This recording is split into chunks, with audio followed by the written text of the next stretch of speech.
Oh, so I just want to say, first of all, thank you to our previous speaker for being so generous and pausing and letting me come here amidst a busy day. I continue to see my colleague here every single time, who is a man who he may not be holding a Senate office right now, but he's one of these demonstrators that shows that leadership is not a title or position, it's action and example, and I'm grateful for his presence here today, as always. I come with a heavy heart, and I want to say it's difficult to stand here with the faces of martyrs behind me. It's difficult because I know the sacrifice the people behind me have made for a cause that has been dear to me and my family in America for generations. Tragically, there's no great nation that is free that hasn't had martyrs willing to stand and give their best measure of devotion to their nation and to their cause. But to honor those who have died, we, the living, have to stand even stronger, more committed. To honor their sacrifice, we too must sacrifice, God willing, not with our lives, but with our unyielding, indefatigable, unconquerable commitment to a cause. And I've said this before here, when Iranian people, when Persian people stand up for freedom and for justice, it is not just about Iran, it is this affirmation of a truth that a man far greater than me spoke about when Martin Luther King said that we are all caught in an inescapable network of mutuality, tied in a common garment of destiny, that injustice anywhere is a threat to justice everywhere. I want to be clear with you that this is a cause and an issue that is not partisan. It is not left or right, it is right or wrong. And the freedom of the Iranian people is vital. It is the right cause, not just for those who love Iran, who love the Persian people, who love the legacy of one of the greatest civilizations ever in humanity, but we see that how Iran is interwoven with the entire story of the Middle East, how it is woven in, as we see now, to the entire world economy. But as the speaker who preceded me so eloquently said, I felt like she's saying it all, why would I interrupt her, is that we will not achieve peace by bombing from above. History has shown us that you do not achieve regime change through unleashing some of the most devastating weapons ever created in humanity from above. What you see is tragic mistakes made, like little girls dying in a school. What you see is thousands of Persians now having died unjustly, unnecessarily in this war. I know what was going on before this war was wholly unacceptable, when people were standing up and rising up for their freedom, and this regime butchered them in the most vile imaginable ways. But the answer to violence is not more violence. And so I stand here with an urgency, watching a war go on that has achieved little to no strategic objectives that we've set. It has not led to regime change. If anything, it's empowered the IRGC and more extremists. It hasn't led to the end of their nuclear capabilities. The fissile, highly enriched fissile material is still there in that nation. It hasn't led to some unconditional surrender. If anything, the regime has found more power by choking the Straits of Hormuz and making us fall into a global economic oil shock and higher prices being felt from Asia to New Jersey. And so I want to thank this room. I have now, for years of working on this, I have deeply close friends here who are showing me grace and kindness, but more importantly, showing me what my ancestors in this country, my black ancestors and my white ancestors who stood up for freedom in America, they are showing me that same tradition as Americans in their unyielding commitment.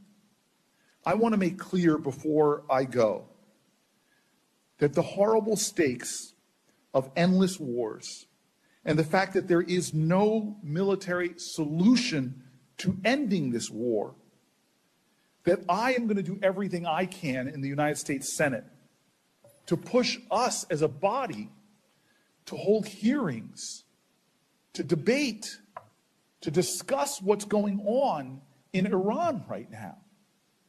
We have not, since this war outbroke, had one open hearing to discuss and even debate the issues that we hold common ground on.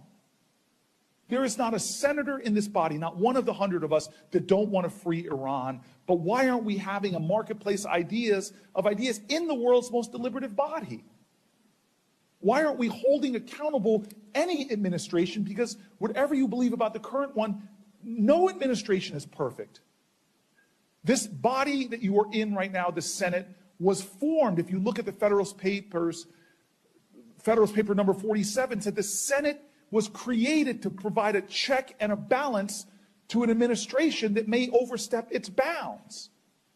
That we have a role to play in the pursuit of a more perfect union and more justice at home and abroad. And so I am going to use every procedural power I have to force us to have the deeper discussions, the more vital debates about how we bring about not just an end to the war, but how we bring about what we all want, which is a free Iranian people.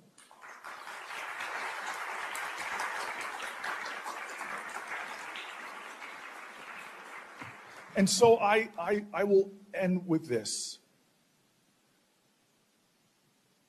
I've been blessed when I came to the Senate that my colleague, never a colleague of mine, my mentor, a man named Bill Bradley from New Jersey, a senator, told me the best thing you can do is to try to have real relationships with people across the aisle. Try to honor them. You may disagree, but understand you have shared humanity and that you both love this country. I tried to do what he told me, and when I first got here, I tried to go on this odyssey of meeting with all of my colleagues on the other side of the aisle, and I couldn't get on this one guy's schedule.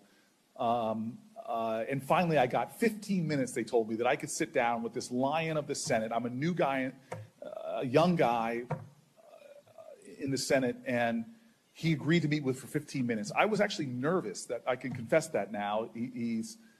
He's now since passed, but I was nervous. I'm days in the Senate, and I get a chance to go meet with John McCain. And I go into his office, and I will never forget, they told me 15 minutes, but I started looking at his wall, so it looked like a museum of these extraordinary pictures from American history, and I start asking him, and he starts opening up and telling me stories until I got to the Vietnam War, which is not a great chapter. In fact, it's a time that teaches all of us that bombing a nation is not going to bring about regime change. And I'll never forget, he opened a filing cabinet and pulled out these documents, and he cradled them as if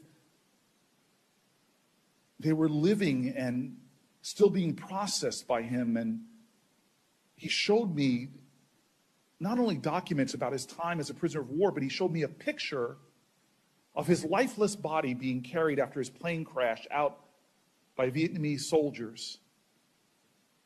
But the story that I want to end with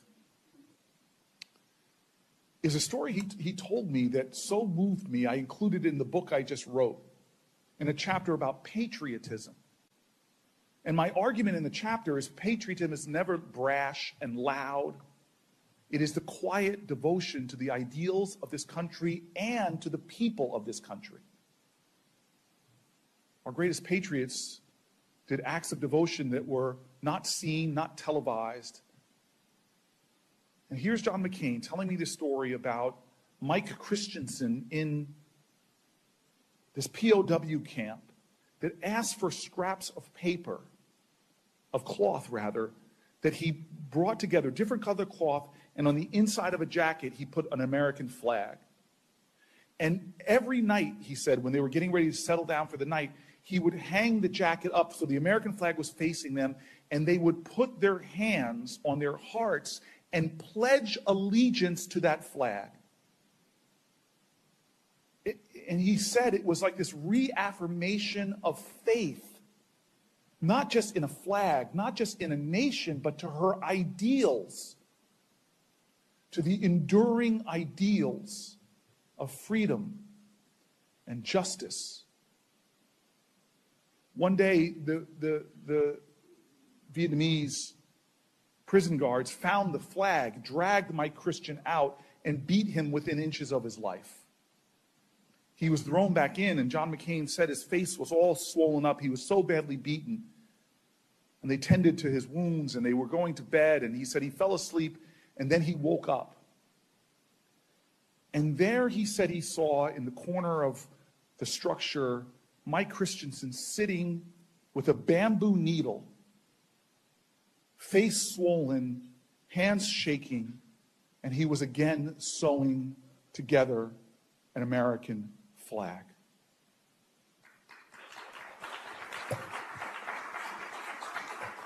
I want you all to know that I hope in my lifetime I have opportunities to show the level of patriotism of some of the men and women I've served with in this body.